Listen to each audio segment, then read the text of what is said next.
What is going on, everyone? A huge thank you for clicking on today's video. I greatly appreciate that, as always. Now, today I have another ROM hack in physical form, and this time I'm taking a look at none other than Super Mario World: Return to Dinosaur Land. Yes, you heard me correctly. I said Mario, not Pokemon. I do occasionally like to switch things up from time to time, and I just so happen to be a pretty big Mario fan, even if I am really bad at them. So I figured, why not check out this promising looking ROM hack here. This is of course a hack of Super Mario World made by RAGB or RAGBA. Not entirely sure which way you say that, but this is a 2006 ROM hack, which is pretty wild to think about. That's pretty early days for ROM hacks for sure. So of course, huge shout out to the creator of the ROM hack. We wouldn't be able to play it if it weren't for you. I'm always game for some more Mario content, especially if it's in this classic world style. So this does seem to be a pretty straightforward and simple ROM hack of Super Mario World that offers 6 new worlds to explore, as well as a bunch of new levels to check out as well. And as far as the story goes, I imagine it's probably a pretty standard Mario affair, you know, rescue Yoshi, rescue the princesses, all that good stuff. The story was never the most important thing for me. It was always just the levels and the designs and just the overall look of the game itself. But before I get ahead of myself, let's take a closer look at this awesome looking case here. I really do love the way this looks. If I'm not mistaken, I'm pretty sure this is like the Japanese art that they used for overseas for their release of Super Mario World. I think they of course just added the Return to Dinosaur Land subtitle there, but I absolutely love it. It looks great. It looks very colorful. Sort of encapsulates probably the entirety of the game. And of course, we have all of this really nice looking Super Nintendo border branding, whatever you want to call it. I'll go ahead and say now that despite all of this Nintendo stuff you see on here, this is not an official Nintendo product in any way. This is simply a fan-made art piece, as I like to call them. It's really just about the look and the collection purposes, but not official at all. Go ahead and moving on here, we've got the spine. I love the spine. Underrated, right? That's the part you're usually seeing the most if it's on a shelf. Looks very clean. And now we've got the back here, Super Mario World: Return to Dinosaur Land.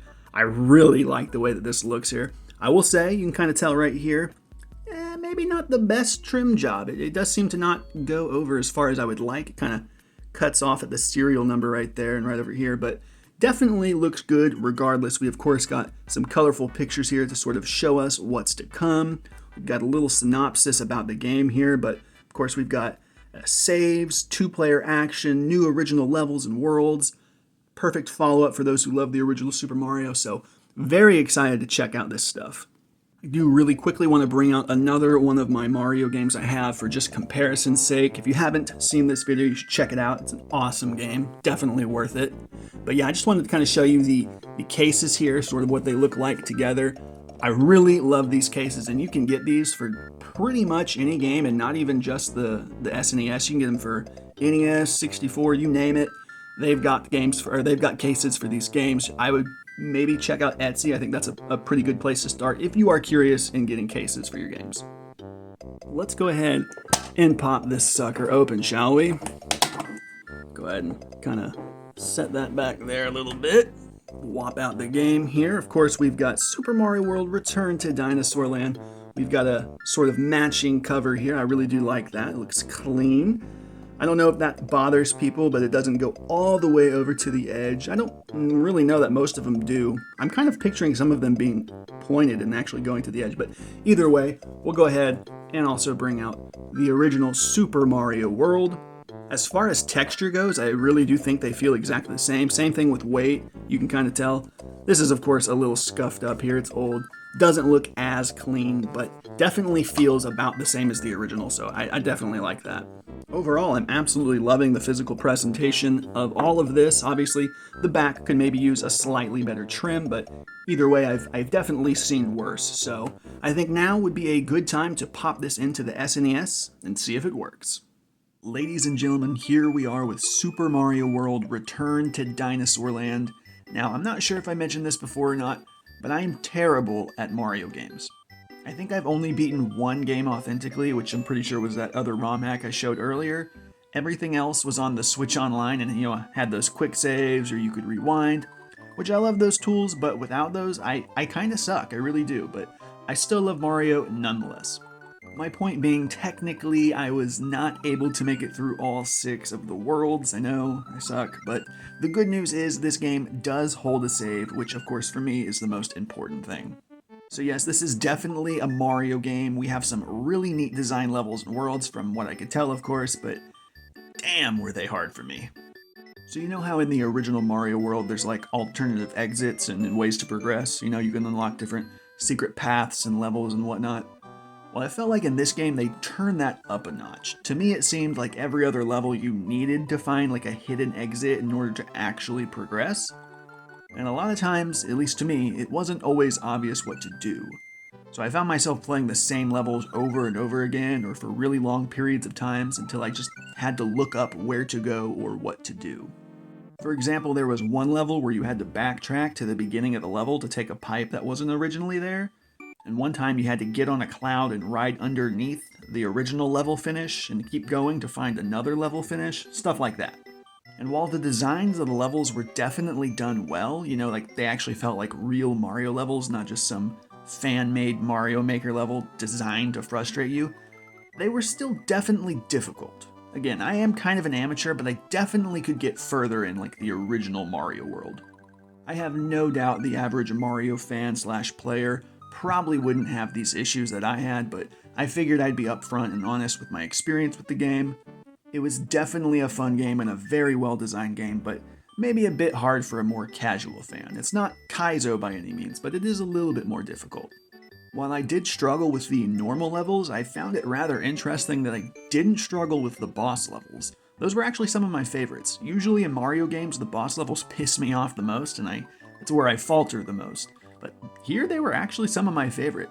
I can't really remember whose it was, but one of them you had to navigate using a bunch of those different bounce pad, spring jump things, whatever they're called, I can't remember.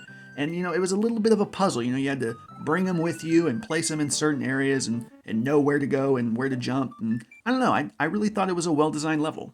My journey, however, sadly ended at Frozen Valley 2. I'll say the ice mechanics are without a doubt the bane of my existence. They're so frustrating and hard for me to navigate.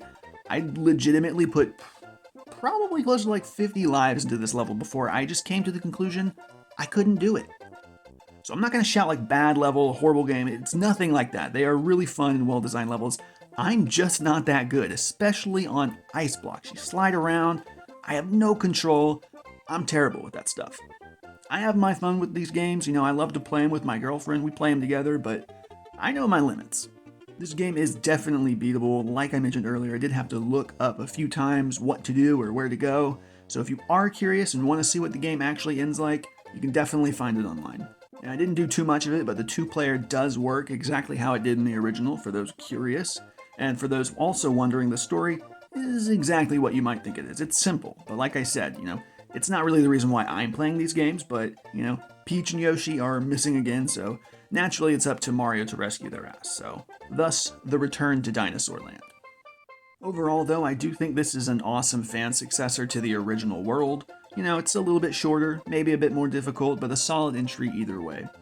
I'm sure the average Mario fan won't have any issues beating this like I did, and I do think that this is definitely an awesome and enjoyable experience and a worthy entry into one of the greatest franchises of all time.